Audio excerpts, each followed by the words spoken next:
Cada pessoa que possuía parentes evangélicos, justamente aqueles que eram os mais fanáticos ou mais fervorosos, são os que desapareceram. Um senhor que trabalha numa cervejaria falou: eu creio que tudo isto tem qualquer coisa com os crentes. Pois conheço um senhor de nome Hans Rosen, e ele sempre esteve em meu serviço pregando a palavra de Deus.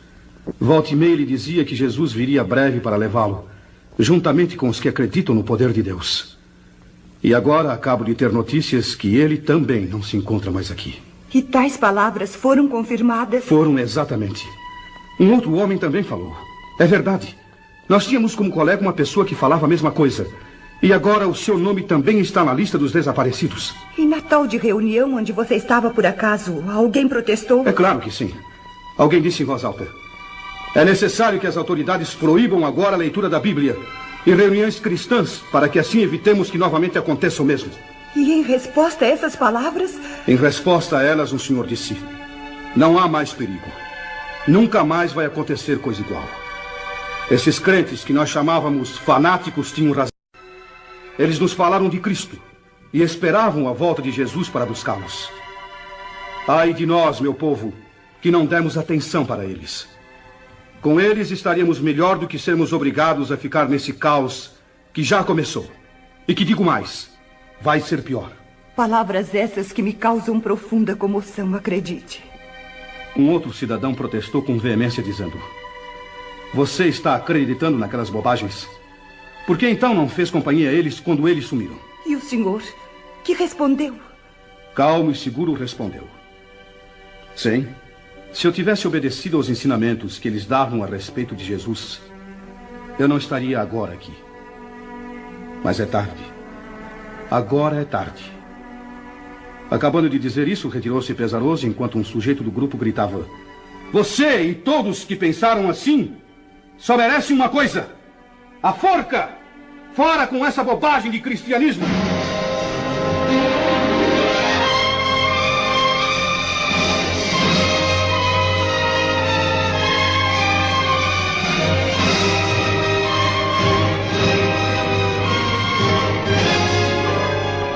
No dia seguinte, nem o rádio podia dar informações para esclarecimento do grande mistério. Apenas continuavam as notícias vindas de longe. Dos campos, missionários falavam tais notícias do desaparecimento em massa. Poucos membros de igrejas foram os que ficaram. Naquela noite marcada para a reunião dos pastores e pregadores, a presença era boa, mas o número dos que faltavam era considerável. O ambiente estava triste, pesado mesmo. Os corações estavam como que congelados. Durante a reunião, mais do que um se manifestou demonstrando desespero extremo. Todos estavam de acordo a respeito do que havia acontecido. Sim, era grande a grande verdade. Santos tinham sido arrebatados da terra.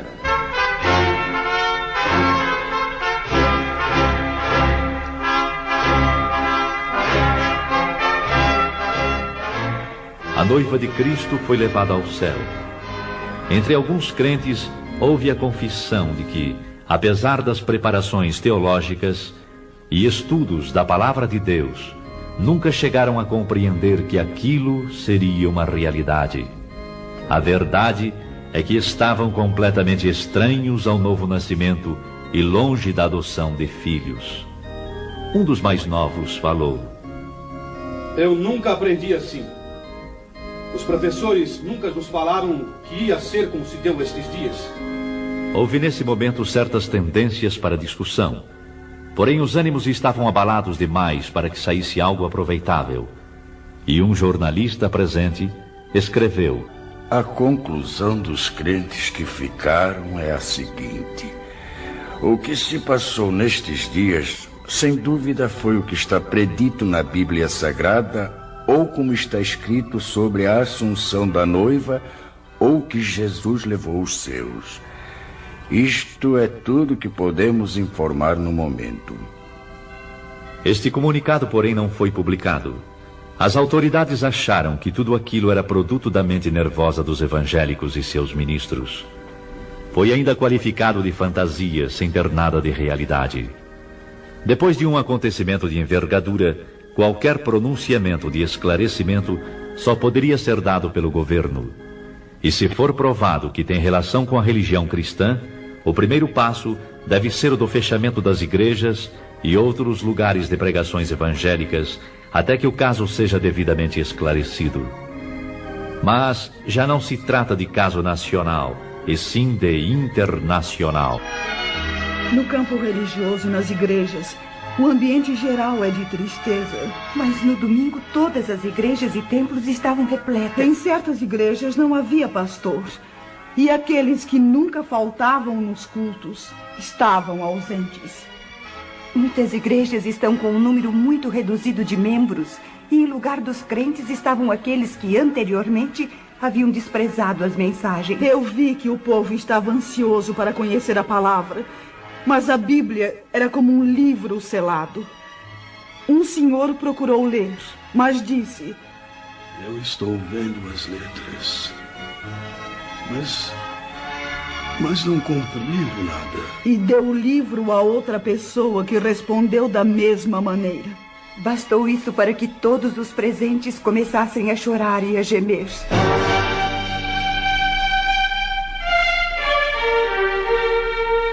Mas a população em geral culpava os religiosos por tão grande calamidade.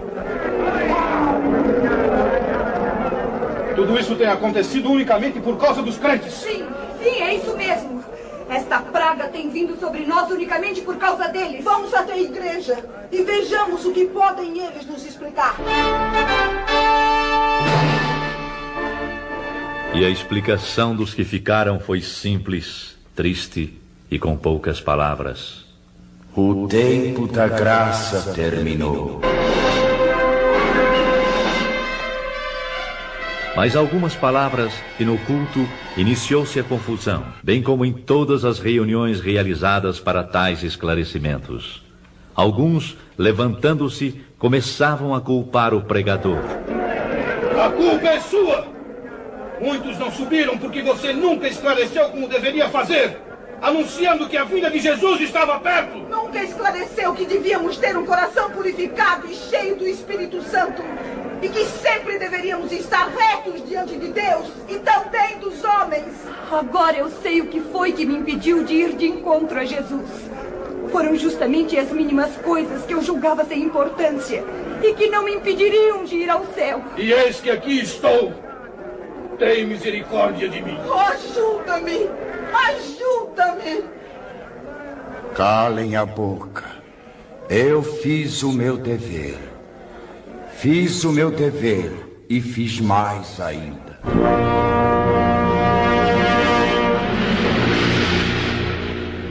Uns gritavam de raiva e horror, outros choravam e clamavam. Era inútil. A porta estava fechada para sempre.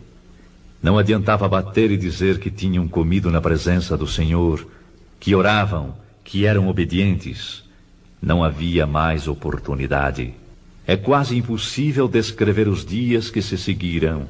Expectativa terrível, sofrimento sem par manifestou-se em todos. E foram lembrados os convites feitos pelos pastores e o desprezo com que receberam esses convites. Muitos que eram chamados de crentes, agora compreendiam que a fé que professavam consistia apenas em palavras ocas e frases costumeiras. Alguns iam às igrejas apenas para acompanhar amigos. Outros, porque gostavam de cantar no coro, tocar instrumentos e outros interesses, sem possuírem o verdadeiro desejo de ouvir e obedecer a palavra de Deus. Não eram nascidos de novo, nem tinham o selo da promessa, nem adoção de filhos. Não tinham, portanto, direitos sobre a herança. Para certas pessoas, a igreja era simplesmente uma sociedade, um local para passarem as horas vagas. Mas agora estes mesmos clamaram: Senhor, abre-nos a porta.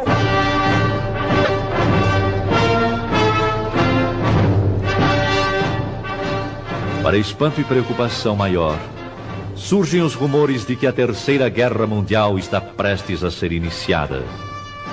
As relações entre Oriente e Ocidente foram cortadas.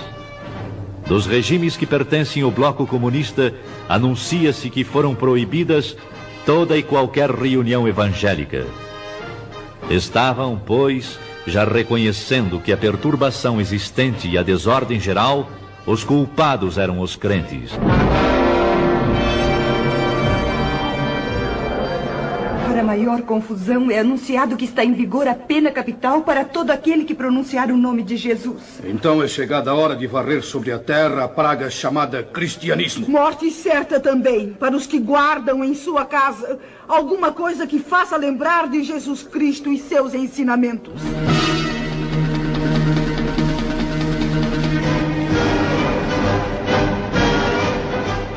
Nos países democráticos, demorou um pouco para que seguissem o exemplo comunista.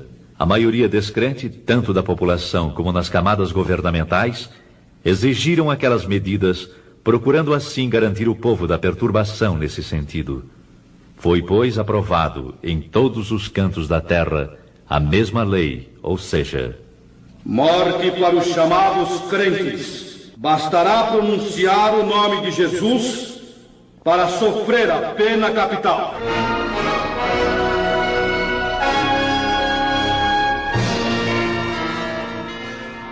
E com estes acontecimentos, inicia-se a época mais terrível da história humana. Uma grande parte dos crentes que ficaram, continuando a clamar o nome do Senhor Jesus e não obedecendo às autoridades, foram presos e julgados ditatorialmente. Só escapariam se aceitassem as condições impostas pelas autoridades. Se vocês maldizerem o nome de Jesus, negando-o, então salvarão suas vidas e a vida daqueles a quem amam. Para a perplexidade das autoridades, milhares ficaram firmes no propósito de testificarem que eram de Jesus e não o negariam, qualquer que fosse o resultado. Agora, Satanás estava demonstrando que verdadeiramente estava agindo sobre a face da terra. Ai dos que habitam sobre a terra. Uma parte grande desses novos crentes não resistiram às ameaças e aflições. Negaram a fé. Negaram o Cristo. O mundo inteiro está no maligno. Todo o mundo jaz no maligno.